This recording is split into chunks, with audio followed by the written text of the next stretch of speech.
함께 예배하는 모든 분들 가운데 이 말씀에 축복이 함께 하시기를 주님의 이름으로 축원합니다. 우리가 금방 읽었던 이 본문 말씀은 마태복음 12장에 보면 예수님을 소개하는 말씀으로 인용되어지고 있는 성경입니다. 마태복음 12장 15절을 보겠습니다. 예수께서 그들의 병을 다 고치시고 자기를 나타내지 말라 경고하셨으니 이는 선지자 이사야를 통하여 말씀하신 바 보라 내가 택한 종 내 마음에 기뻐하는 바 내가 사랑하는 자로다. 내가 내 영을 그에게 줄 터이니 그가 심판을 이방에 알게 하리라. 그는 다투지도 아니하며 들리지도 아니하리니 아무도 길에서 그 소리를 듣지 못하리라. 상한 갈대를 꺾지 아니하며 꺼져가는 심지를 끄지 아니하기를 심판하여 이길 때까지 하리니 또한 이방들이 그의 이름을 바라리라 함을 이루려 하심이니라 라고 말씀하십니다. 우리는 이 본문을 볼 때 사실 깜짝 놀라게 됩니다.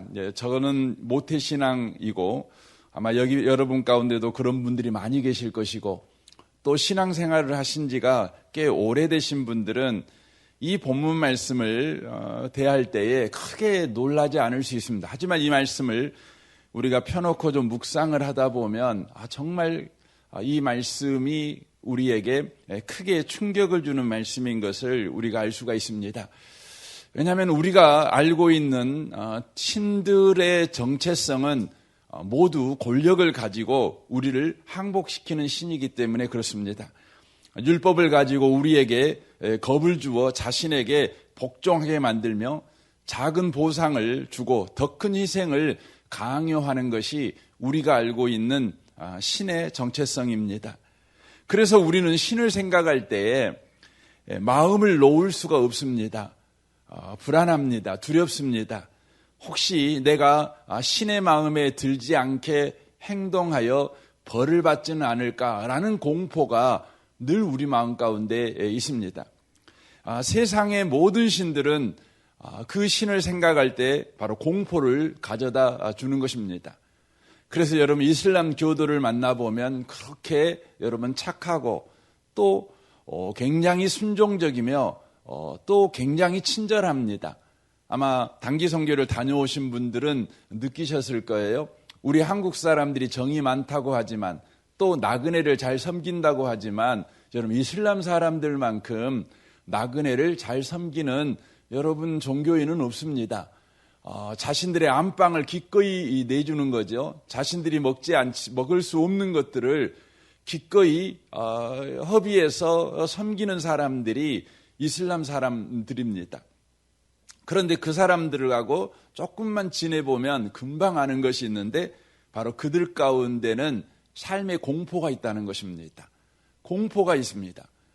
진정한 기쁨과 만족과 감사에서 나오는 친절이 아닙니다. 공포에서 나오는 친절이라는 것을 알 수가 있습니다.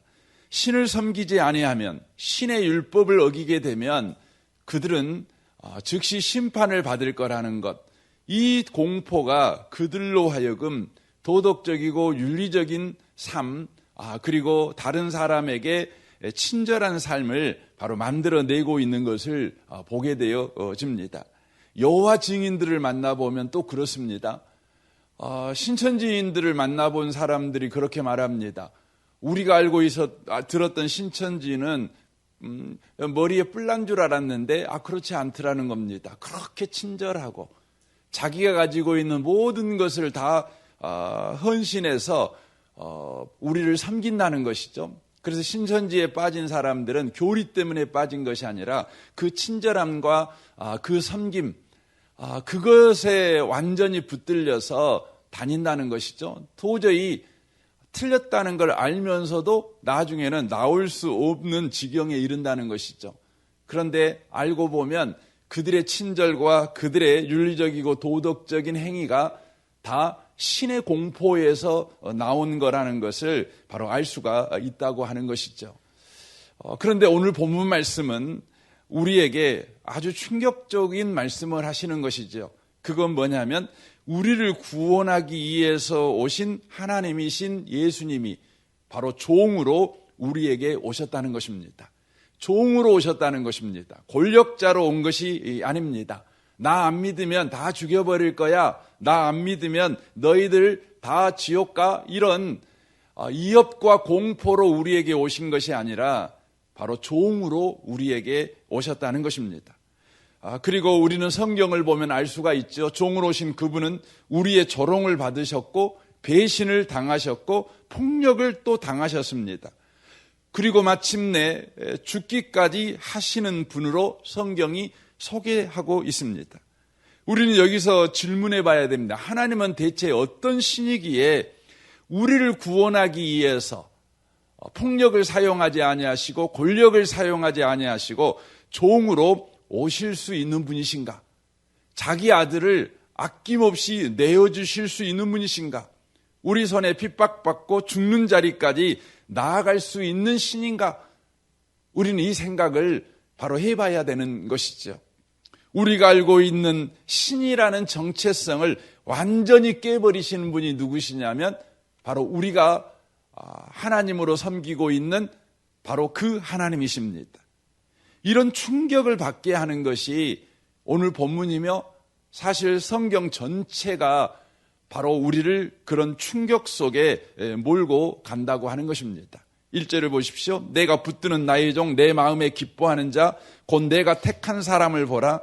내가 나의 영을 그에게 주었은즉 그가 이방에 정의를 베풀리라라고 말합니다.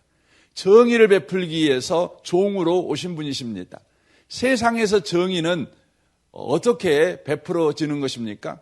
공산주의자들은 정의를 베푸는 방법이 뭐냐면 혁명입니다. 그래서 모든 권력을 뜯어 고치는 것입니다. 폭력을 가해서 혁명을 일으켜 반대하는 자들을 다 죽여버리는 것입니다. 그래서 세상에서 정의를 베푼다고 하는 사람들, 그 사람들을 만나보면 여러분 어마어마한 정의에 대한 확신, 자기가 꿈꾸는 그 유토피아가 온 인류에게 분명하게 바로 소망이 되며 인류를 복되게 할 것이라는 확신을 가지고 있습니다. 그런데 그 정의를 베푸는 방법이 뭡니까? 여러분 사람 죽이는 것입니다. 캄보디아의 폴버트는 프랑스에서 유학한 사람입니다. 굉장한 여러분 공부를 한 사람이고 그가 가지고 있었던 캄보디아의 미래는 정말 유토피아였습니다. 정말 아름다운 나라였고 정말 복된 나라였습니다. 그런데 그 나라를 바로 실행하는 방식은 뭡니까? 반대하는 사람들 300만 명을 죽이는 것입니다. 그래서 여러분 그 땅이 푸르고 푸른 복 있는 나라가 된 것이 아니라 킬링필드가 된 것입니다. 죽음의 땅이 돼버린 것입니다. 여러분 모태통이 가지고 있었던 중국에 대한 꿈, 중국몽, 그렇죠? 여러분 청나라 이 만주족의 200년 동안 지배를 받았을 때 한족들이 얼마나 한을 품었겠습니까? 그리고 청나라가 망해갈 때 서구 열강들이 와서 중국을 업신 여기고 하찮게 여겼을 때에 그 마음에 여러분 피가 맺힌 것입니다. 피눈물이 난 것입니다. 그래서 한족의 부흥, 중국몽을 꿈꾼 것이죠. 그가 꿈꿨던 중국은 정말 복된 중국입니다. 그런데 그 정의를 베푸는 방법, 그가 꿈을 꿨던 것을 이루는 방식은 뭡니까? 여러분 대약진 운동을 통해서 여러분 5천만 명이 죽었습니다. 문화혁명을 통해서 3천만 명이 죽었습니다. 여러분 세상에 정의를 베푸는 방식은 언제나 그런 겁니다. 여러분 우리가 옳다고 생각하는 것을 누군가에게 말을 할 때 우리의 방식은 언제나 폭력적입니다. 악을 써대는 것이죠. 소리를 높이는 것이죠. 내 주장이 옳다는 것이죠. 너는 무시당해야 된다는 것이죠. 내 말이 너보다 더 옳다는 것이죠. 언제나 그렇습니다. 그런데 주님이 정의를 베푸시는 방법은 어떠한 방법입니까? 2절을 보십시오. 예치지 아니하며 목소리를 높이지 아니하며 상한 갈대를 꺾지 아니하며 꺼져가는 등불을 끄지 않을 것이다 라고 말씀하십니다. 그분의 정의입니다. 아니 정의를 베푸는 방법입니다. 외치지 않습니다. 목소리를 높이지 않습니다. 상한 갈대를 꺾지 않습니다. 꺼져가는 등불을 끄지 않습니다. 필요 없는 사람은 다 쓸어버리는 스파르타 방식이 아닙니다. 그는 권력적이지 않습니다. 그분은 정의를 베푸는 방법이 섬기는 방법이다라고 말씀하십니다.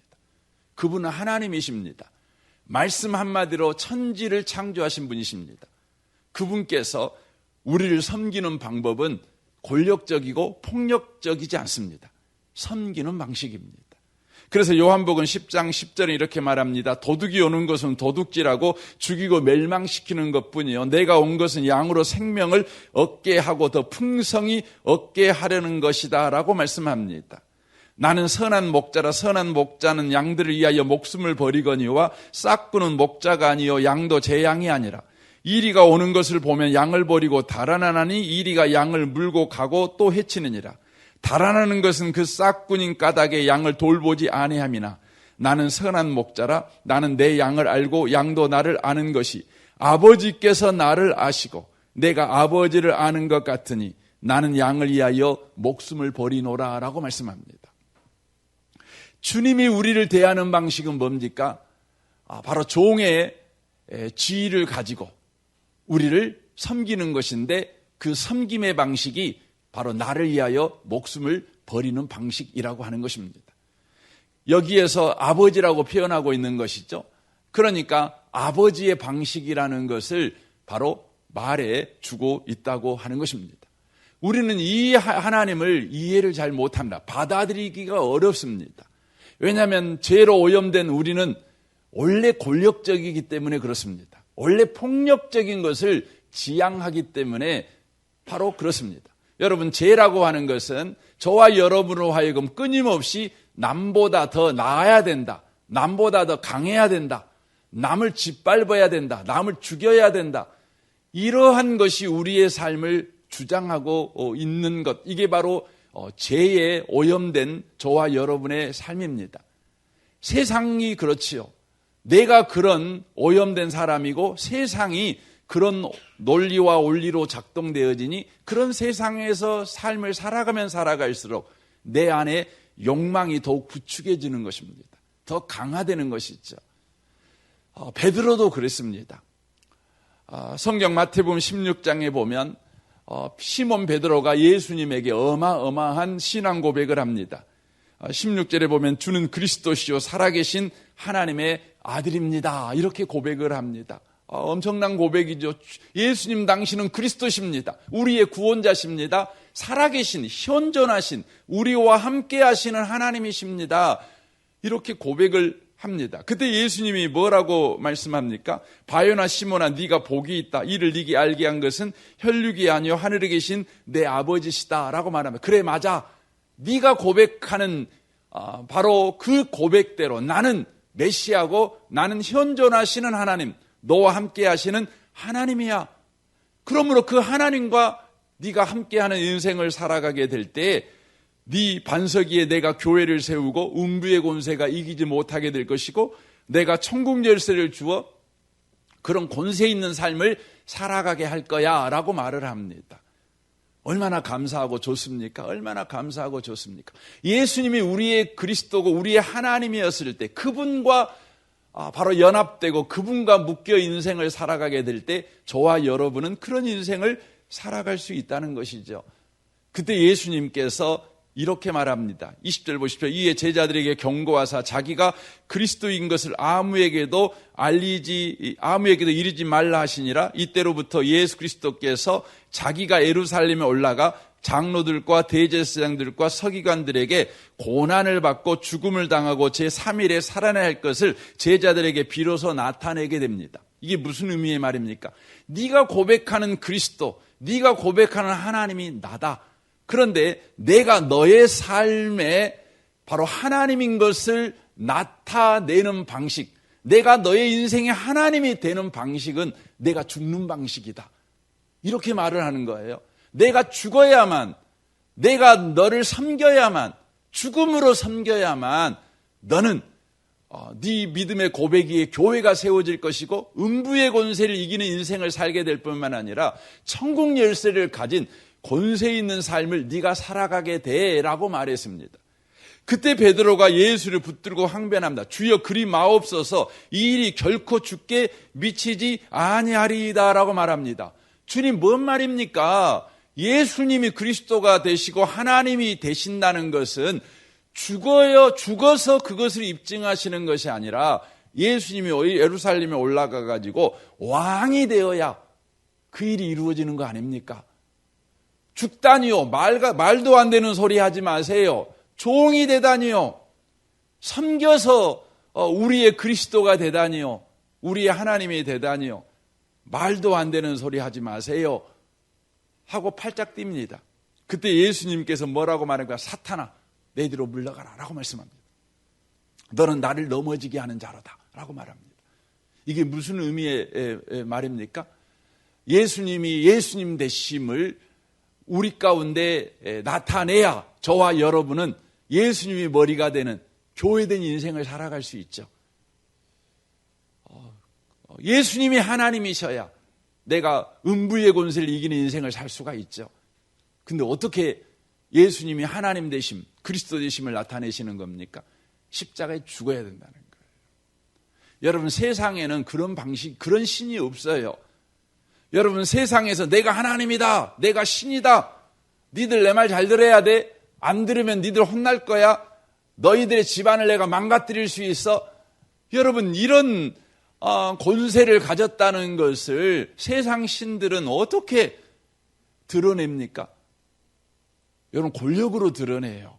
힘으로 드러내요. 힘으로 드러냈죠. 그러니까 세상 사람들은 자기가 알고 있는 그 신들에게 꼼짝을 못하는 거예요. 꼼짝을 못하는 거예요. 그래서 부정탈까 봐 겁나는 거예요. 겁나는 거예요. 그래서 제사 지낼 때 여자들은 못 오게 하는 거예요. 제사 지낼 때 목욕 제계를 해야 돼요. 뭐 하나라도 틀리면 안 되는 거예요. 겁나는 거예요. 겁나는 거예요. 그런데 주님은 안 그러셔요. 사탄아, 내 뒤로 물러나라.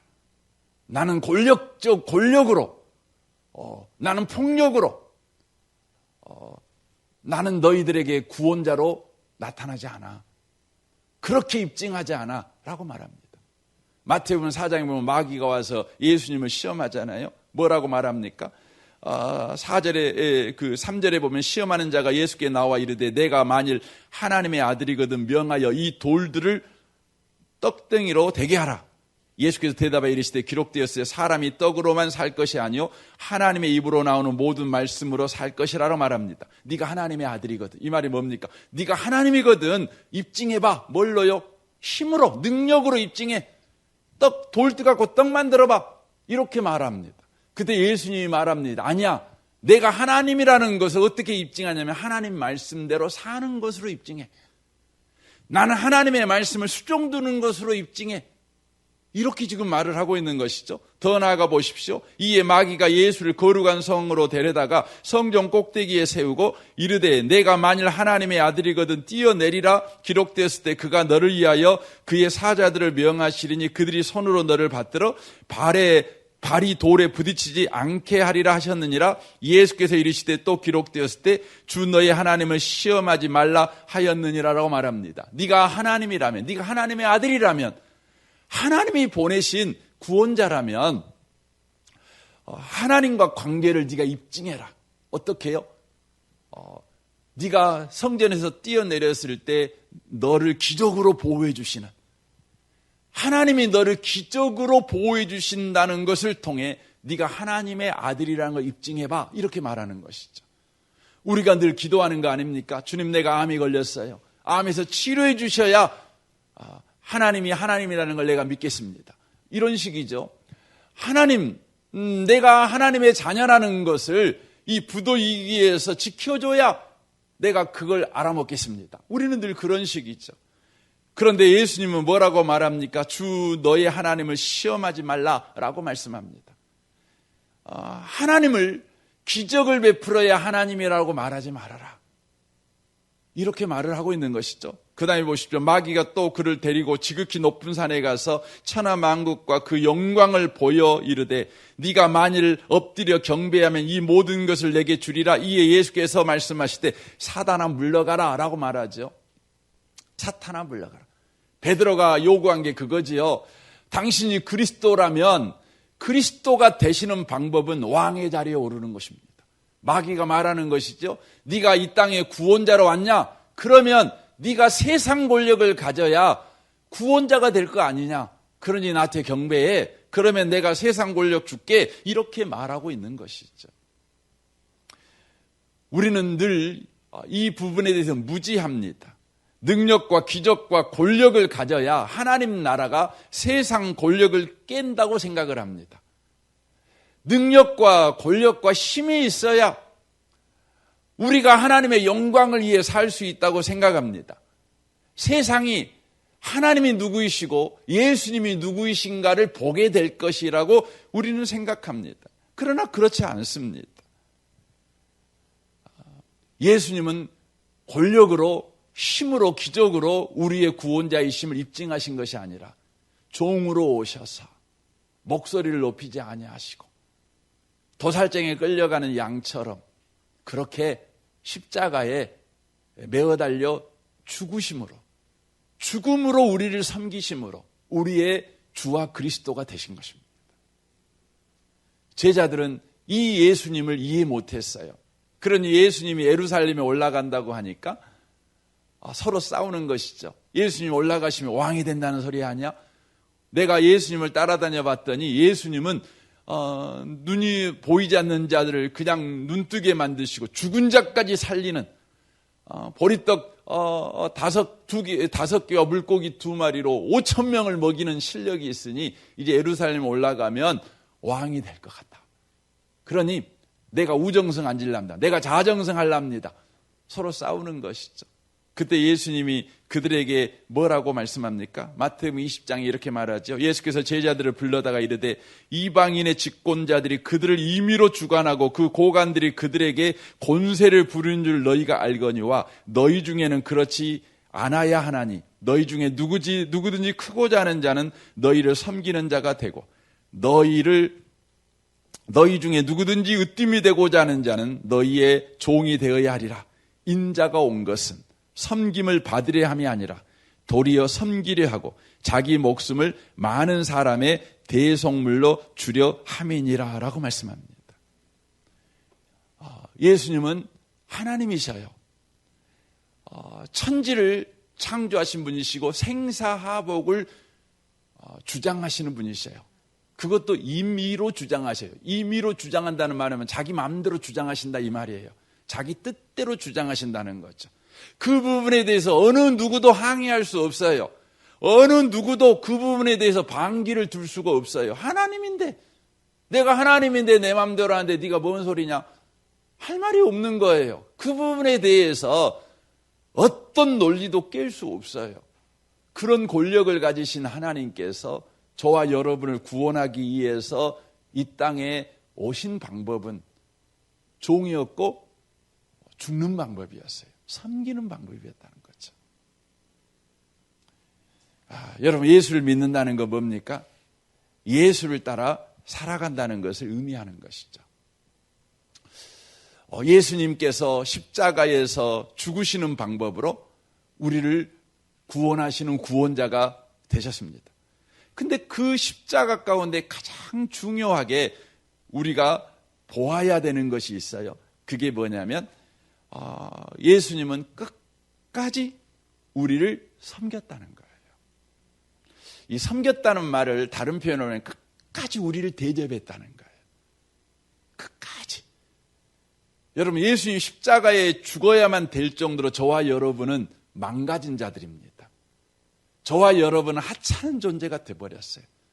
저와 여러분은 심각한 추악한 눈 뜨고는 볼 수 없는 아니 지옥으로 던져봐야 폐기 처분해야만 되는 상태에 있는 사람이 저와 여러분이죠. 그런데요 예수님은 십자가에서 죽기까지 끝까지 우리를 대접해요.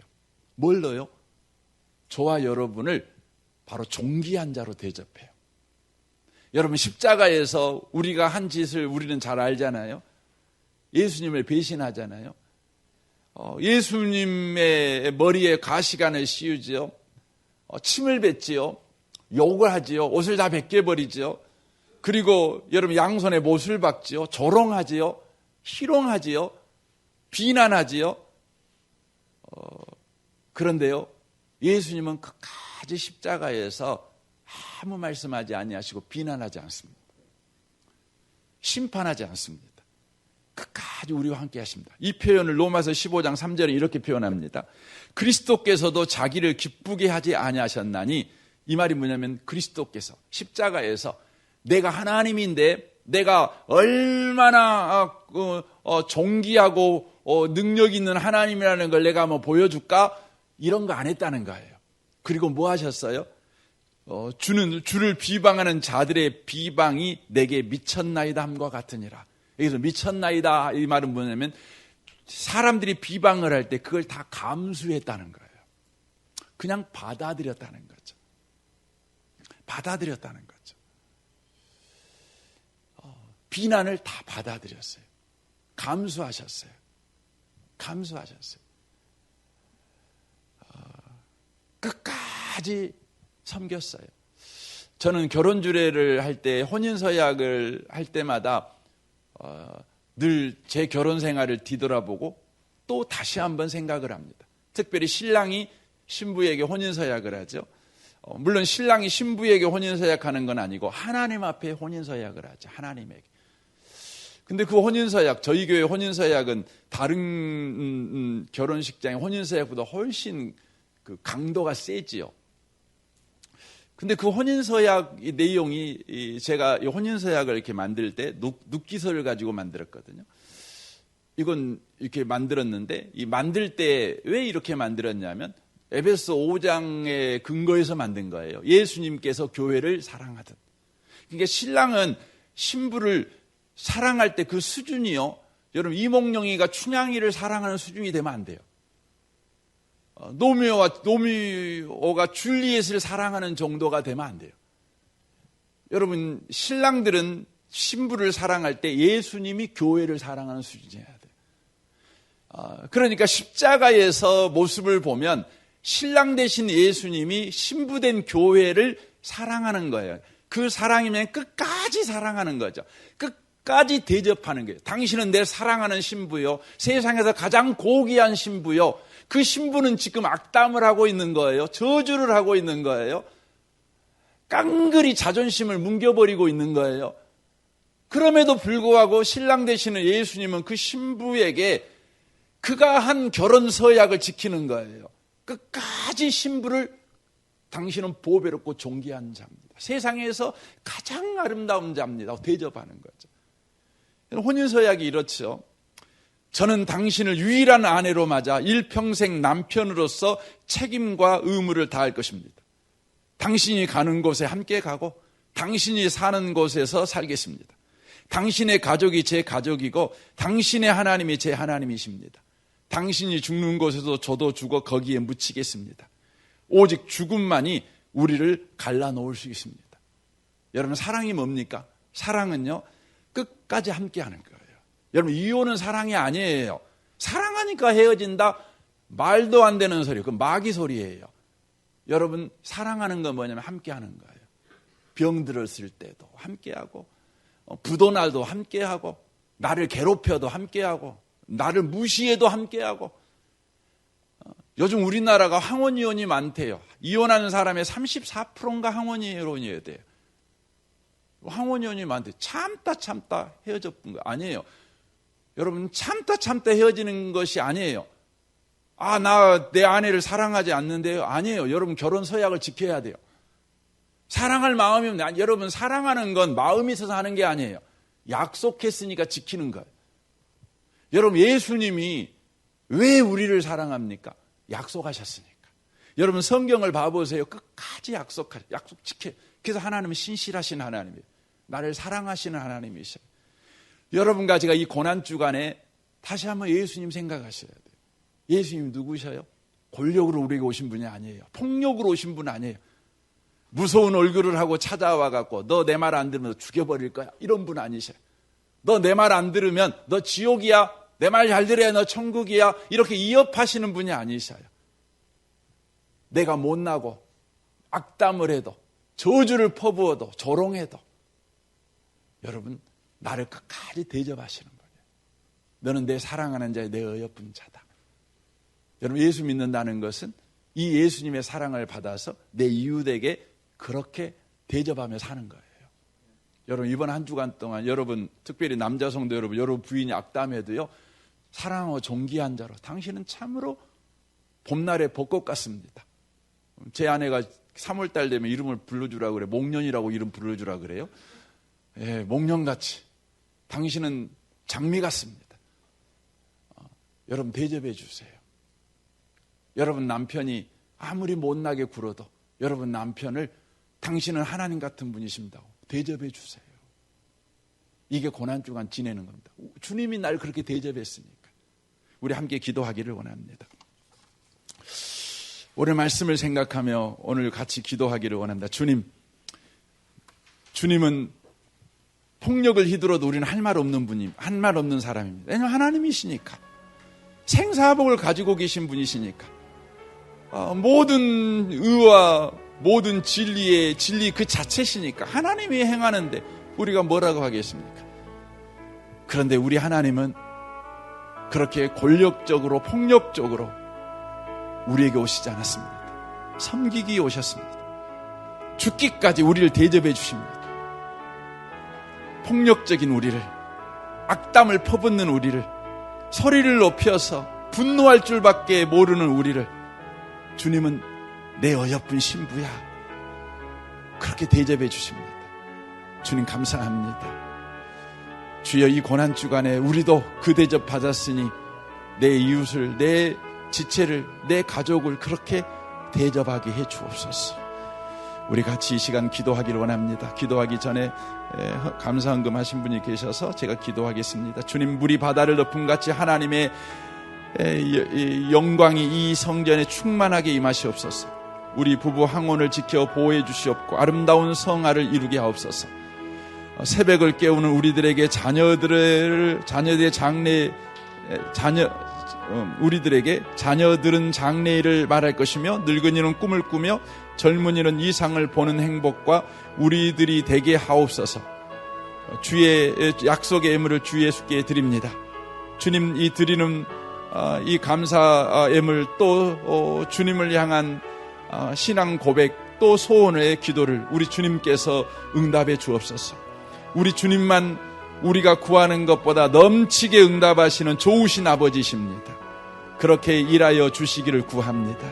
우리 시간 같이 통성으로 주여 한번 부르짖고 우리 각자 기도하기를 원합니다. 기도하겠습니다. 주여, 오 주여 하나님 아버지 감사합니다. 아버지 하나님 감사합니다.